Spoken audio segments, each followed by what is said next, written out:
बिन रोग डर जाए, शत्रु मित्रता को धरे, विष निर्विषता धार। चक्री ठग दर इंद्र पर, मिले आपने आप, अनुक्रम कर शिव पदे नहीं, विष्णु पाप। अरे शांति वैरिहं ताड़ो सिद्धाणं रमो आयरियाणं रमो अच्छायाणं रमो लोहे शवशाहुणं।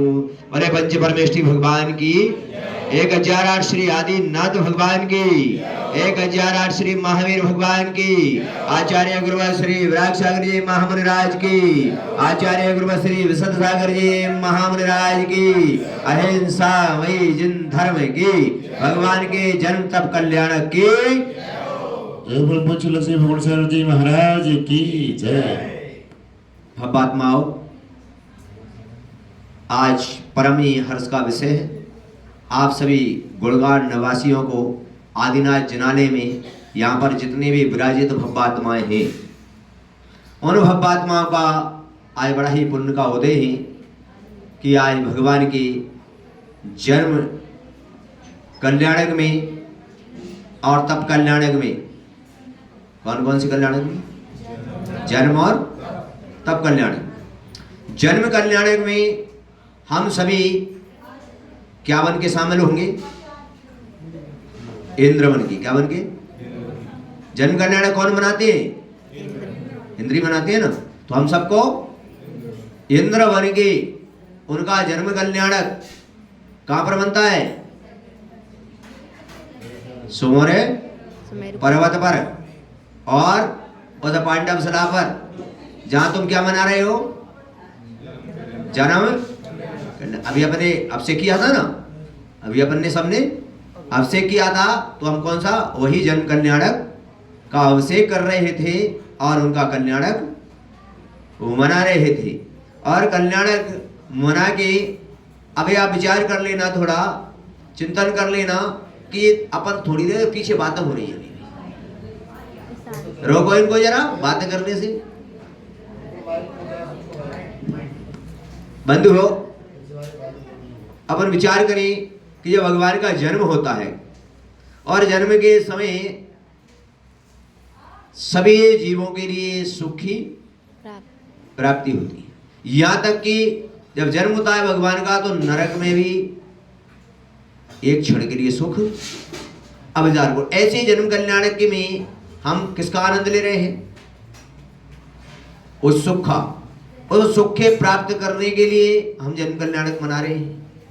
फिर तप कल्याणक, अभी आपने विधान में यहाँ पर अर्घ्य चढ़ा है, पूजन किया, जन्म कल्याणक पर बधाइयां गाई, और जन्म कल्याणक पर बधाइयां गाई तुम लोगों ने। और जब जन्म हुआ तब नाभि राय ने सारे खजाने क्या कर दिए थे? सारे खजाने खोल दिए थे। और यहाँ पर भी अपन सभी बैठे हुए हैं, तो अपन को भी जन्म कल्याणक पे अपने खजाने क्या कर देना चाहिए?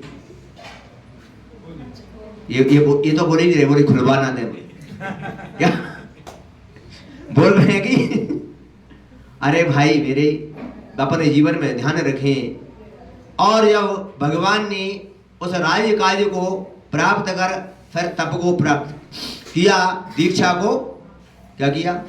धारण किया। और दीक्षा धारण करने के बाद अब दीक्षा के लिए जब तप कल्याणक होता है, जब दीक्षा लेने जाती है, तब किसका काम है? पालकी कौन लेके जाता है? कौन ले जाता है? इंद्र। वाह वाह वाह। अब बताओ, अब इन्हें इतने कहीं पता नहीं। हाँ, उस समय इंद्र लोग रोते हैं। क्या कहते हैं? इंद्र लोग रोते हैं। क्यों रोते हैं? क्योंकि देवता संयम धारण नहीं कर सकते हैं और मनुष्य क्या धारण कर सकते हैं? संयम धारण कर सकते हैं। इसलिए पालकी कौन उठाता है? मनुष्य। तो आप लोग कितने पुण्यशाली जीव हो कि अभी आपको क्या उठाने का सौभाग्य मिलेगा? पालकी उठाने का। तीर्थंकर भगवान की पालकी सबसे पहले मनुष्य उठाती है, क्योंकि वो संयम को धारण करती हैं, वो तप को धारण कर सकते हैं। आप लोग चाहो तो आप भी आज संयम को धारण, बोलो कितने लोग रह रहे, कितने लोग संयम धारण कर रहे हैं आज, बोलो कितने लोग तैयार हैं, बोलो। एक भी नहीं है। ये भगवान माता जी तैयार हो संयम धारण करने का? आज अपन को लिए विचार करना चाहिए।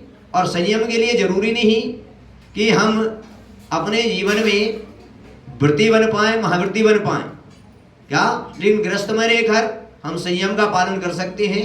हम गृहस्थ में रहकर भी ब्रह्मचर्य व्रत का पालन किसका कर सकते हैं? व्रत का पालन कर सकते हैं। क्या?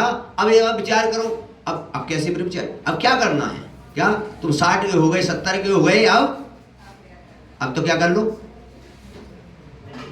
संयम का मतलब यही है, नियम। आज ऐसी कल्याणक पर कोई ना कोई हमें संयम को धारण करना चाहिए, कोई ना कोई नियम लेना चाहिए। चाहे रात्रि भोजन का त्याग का नियम लीजिए, चाहे बाजार के खाने का त्याग का नियम लीजिए, चाहे कोई भी त्याग लीजिए। यहाँ पर अगर जितने भी बैठे लोग हैं, रात्रि भोजन करते हैं तो रात्रि भोजन का त्याग कर दो, बाजार का खाते हैं बाजार का त्याग कर दो, गुटखा खाते हैं तो गुटखा त्याग कर दो, सिगरेट पीते हैं तो सिगरेट का त्याग कर दो, और अनन्य कार्य ऐसे करते हैं उन सबका क्या कर दो। तो ये भी संयम है कि नहीं, बोलो? ये भी संयम है कि नहीं? इसलिए अपन विचार करें, चिंतन करें। ये सब दुकानदारी बाद में कर लेना भाई साहब, जरा प्रवचन सुन लो। क्योंकि ध्यान रखें, भगवान की वाणी के समय कोई भी दुकानदारी नहीं करना चाहिए, क्योंकि गाना वर्णी कर्म का बंद होता है। क्या होता है? जिनवाणी सुने होते ये हमें बिल्कुल एकदम हाथ जोड़कर स्टिक बैठ जाना चाहिए। क्यों?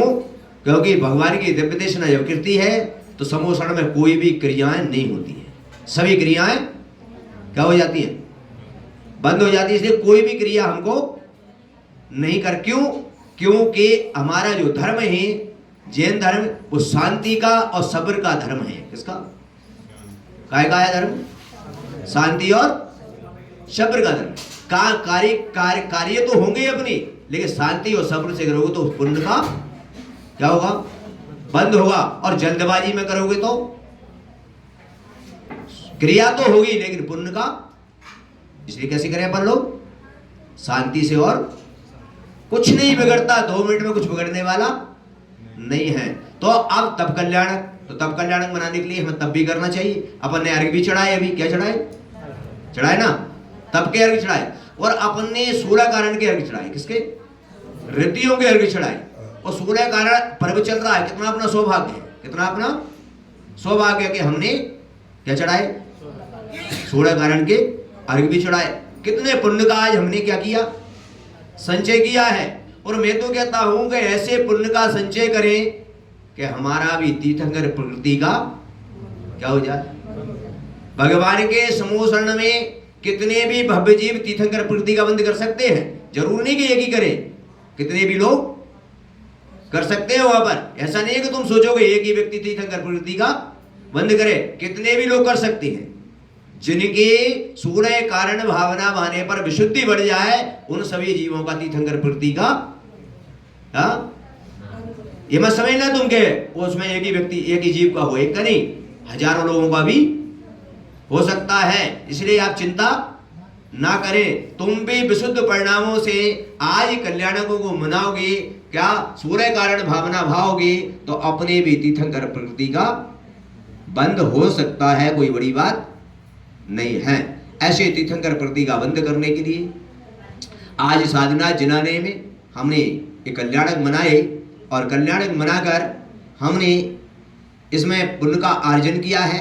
सभी जितने भी लोग बैठे हैं, क्या इसी प्रकार से मैं तो कहता हूं कि आदिनाथ भगवान ऋषभदेव जो भगवान है हमारे, वो प्रथम तीर्थंकर हैं।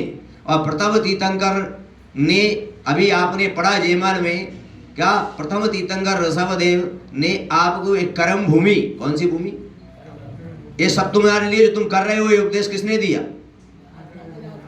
उन्होंने दिया ना, 60 कर्म का दिया ना। तो आज जिससे हमारा सब काम चल रहा है कि नहीं, बोलो? चल रहा है, तो मैं तो कहता हूं कि प्रथम तीर्थंकर ऋषभदेव का भी ये जो कल्याणक है, क्या ये भी हमारे लिए पूरे बड़े स्तर के साथ करना चाहिए। क्योंकि मैं कई बार कहता हूं कि भगवान महावीर के शासन काल में जितने भी विश्व के लोग हैं वो यहीं तक जानते हैं जैन धर्म को कि भगवान महावीर से शुरू हुआ। कहां से जानते हैं सब लोग? लेकिन अपन जानते हैं इसको वो ऋषभदेव से शुरू हुआ, लेकिन अंश संप्रदाय में कोई भी नहीं जानता है। इसीलिए सभी लोग कहते हैं कि हमारा धर्म पहले का है हमारा, क्योंकि उनको पता नहीं है कि आदिनाथ तीर्थंकर भगवान से ये कर्म भूमि शुरू हुई। तो अपन जब आदिनाथ भगवान का जब ये कार्य करेंगे, लोगों को बताएंगे कि हमारे प्रथम तीर्थंकर ऋषभदेव इस समय हुए, उन्होंने ये कार्य किए, तो लोगों को पता लगेगा कि वास्तव में ये जैन धर्म अनादिकाल का है। कब पता लगेगा? नहीं तो सभी जानते हैं कि भगवान महावीर, और महावीर स्वामी के समय में अनेक संप्रदाय। इसीलिए अपन ध्यान रखेंगे इसका भी क्या करें, अपन बड़े ही जोरदार से लोगों के अंदर में विदित होना चाहिए कि हमारे प्रथम तीर्थंकर आदिनाथ भगवान के समय से एक कर्म भूमि शुरू हुई है और यहाँ पर हमारा जैन धर्म, तब लोगों को विदित होगा। नहीं तो लोग कहेंगे कि तुम्हारा धर्म तो कब का है, भगवान है ना, ये जानते हैं ना सब लोग, इससे ज्यादा नहीं जानते ना। तो हमको क्या क्या बताना है लोगों को कि कब से शुरू हुआ, और जो तुम जी रहे हो इस धरती पर, जो तुम्हें मिल रहा है, ये भी बताना है कि ये षट कर्म का उपदेश भी किसने दिया। और आज इसलिए वो भगवान है हमारे, क्या, क्योंकि कर्म भूमि में जो आज हमारे जीने की कला है, हमारी जो सारी कलाएं हैं, उनका उपदेश आदिनाथ, इसीलिए वो हमारे कौन है। जब ऐसा उपदेश दोगे तो मैं तो कहता हूं तुम ही नहीं, सारा विश्व इस बात को स्वीकार करेगा और सारा विश्व उनको भगवान के रूप में स्वीकार करेगा। कब करेगा? तब वो जाने तो कि भगवान क्यों है, ये भगवान क्यों है, ये जाने तो। बताइए, अंध संप्रदाय में तुम पूछना, हिंदुओं में जाके पूछना कि भगवान राम क्यों है, तो क्या बोलते हैं? क्या किया था उन्होंने? क्या किया था? हमारे जैन धर्म में अलग व्यवस्था है, लेकिन उनके अनुसार तो इसलिए वो क्या है, हमारे भगवान है। कृष्ण उनके भगवान क्यों है? उन्होंने ऐसा हम भी अगर लोगों को बताएं कि हमारे भी प्रथम तीर्थंकर ऋषभदेव ने एक कार्य है, तब लोगों को लगेगा कि वास्तव में तो ऐसा कुछ हमारे लिए बताना चाहिए। आज आपने बहुत पुण्य का अर्जन किया, भगवान का अभिषेक किया, अनेक प्रकार का आपने दान दिया। क्या दिया? फिर ऋषभदेव भगवान ने दीक्षा के बाद क्या किया? तब तो किया, लेकिन मुनि धर्म को किसने चलाया? अगर ऋषभदेव मुनि बने और मुनि बन के उन्होंने सारी जो धर्म की व्यवस्थाएं चलाई, उन्होंने मुनि बन के आहारचर्या को निकले, और आहारचर्या क्यों निकले? भगवान को जरूरत थी क्या? बोलो। लेकिन क्यों चले? कि आगे मुनि धर्म कैसे चलेगा, इसलिए उन्होंने क्या किया? उस आहारचर्या को निकले, और आहारचर्या करके फिर उन्होंने तप किया, और तप के कैलाश पर्वत से कहां गए? मोक्ष गए। तो आप लोगों के लिए बहुत बहुत आशीर्वाद है मेरा। और आपने जिनवाणी क्या विराजमान की? अभी जिनवाणी को विराजमान करना है। किसको? जिनवाणी को विराजमान करना है, और भगवान का अभिषेक भी किया है। तो हमारा धर्म कहता है देव शास्त्र और बोलो, देव शास्त्र और गुरु। ठीक है, तो भगवान का अभिषेक कर लिया, भगवान का विधान कर लिया, और जिनवाणी को भी क्या कर लिया। अब बचे कौन है? बोलो मनोज भाई, कौन बचे? गुरु। तो आप लोगों के इस जन्म कल्याणक और तप पर मैं आपके लिए एक गुरु की बात बताने जा रहा हूं। तो गुरु की बात बताने जा रहा हूं कि आचार्य महाराज ने कहा, बताइए सबसे ज्यादा हमारे लिए ये मंदिर, ये तीर्थ, तो आचार्य भगवान कहते हैं कि सबसे पहले नंबर पर आते हैं गुरु। कौन आते हैं? कौन आते हैं? गुरु। क्यों आते हैं बताओ? क्योंकि दूसरे नंबर पर आते हैं तीर्थ। क्या आते हैं? पहले नंबर पर कौन आते? दूसरे नंबर पर तीर्थ आते हैं। ऐसा क्यों? ऐसा इसलिए कि हमारे जो तीर्थ बने हैं, अगर हमारे गुरु, हमारे मुनि अगर वहां से मोक्ष नहीं जाते तो क्या वो तीर्थ बनते? बोलो, बोलिए, बनते क्या? तो इसलिए सबसे पहले कौन आए? गुरु आए। दूसरे नंबर पर तीर्थ आते हैं। तो आचार्य यहां पर कहते हैं सबसे पहले गुरुओं की सेवा। किसकी? किसकी सेवा? सबसे पहले गुरुओं की सेवा करो, गुरुओं की भैयावृत्ति करो। क्या करो? भैयावृत्ति। क्या करो? भैयावृत्ति करो। तो यहाँ पर भैयावृत्ति करने के लिए देव, शास्त्र, गुरु तीनों आपको बताए। इसी क्रम के अंदर में अभी बहुत अच्छा व्याख्यान इसमें किया गया और व्याख्यान में कहा गया, अभी सारे आचार्य वर्तमान के जो हमारे महाराज हैं, सुधा सागर महाराज, उन्होंने भी ये बात कही कि सबसे ज्यादा अगर पुण्य मिलता है तो किसमें मिलता है जानते हो?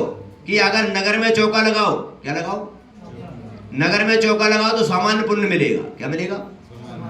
अगर साधु के बिहार में चौका लगाओ तो, साधु के बिहार में चौका लगाओगे तो सेकंड नंबर का पुण्य मिलेगा। कौन सा? है ना? और साधु की अगर तीर्थ वंदना कराओ, क्या कराओ? तीर्थ वंदना समझिए ना, शिखर जी, गिरनार जी, कैलाश पर्वत, उनकी तीर्थ वंदना कराओ और तुम्हारे उस आहार, कौन से? उस आहार और उनके जो और भी साधन हैं, उनके सहयोग से जो वंदना करते हैं, तो आचार्य कहते हैं कि आपने अगर किसी साधु की वंदना करा दी और उन्होंने आपके उस सहयोग से वंदना की, उसका फल जानते हो क्या है? आचार्य कहते हैं कि जैसे ही वो साधु पर्वत की वंदना करने चढ़ता है, वैसे ही जो श्रावक उनकी वंदना कराते हैं, 6% उनका पुण्य का हिस्सा उस श्रावक के खाते में ट्रांसफर हो जाता है। किसके में? किसके में? माने आपको कुछ नहीं करना, साधु आपको वंदना करेगा और तुम्हारे खाते में कितना? 6वां हिस्सा तुम्हारे खाते में ट्रांसफर हो जाएगा। तो ऐसी वंदना करने के लिए, तो गुरु वंदना करने के लिए हम भी आपको बता देते हैं कि गिरनार की यात्रा जा रहे हैं। कहां पर? और गिरनार की यात्रा पर यहाँ 1-1.5 महीने का प्रवास वहां हमारा रहेगा। इसके लिए हमें अभी सभी लोगों के बीच से साधना करने के लिए, किसके लिए? क्या करने के लिए? यानी तप करने के लिए, साधना करने के लिए श्रावक के द्वारा बिगर साधनों की साधना नहीं हो पाती। तो इसलिए हमें 1-1.5 महीने वहां रहेंगे और रास्ते की भी यात्रा चलेगी।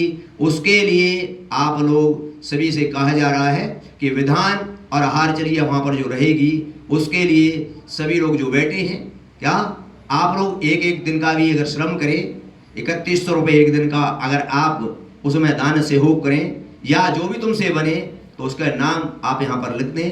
कहाँ गए अध्यक्ष जी हमारे? हाँ ठीक, कोई बात नहीं। सौधर्म जी खड़े हो जाओ। चलिए।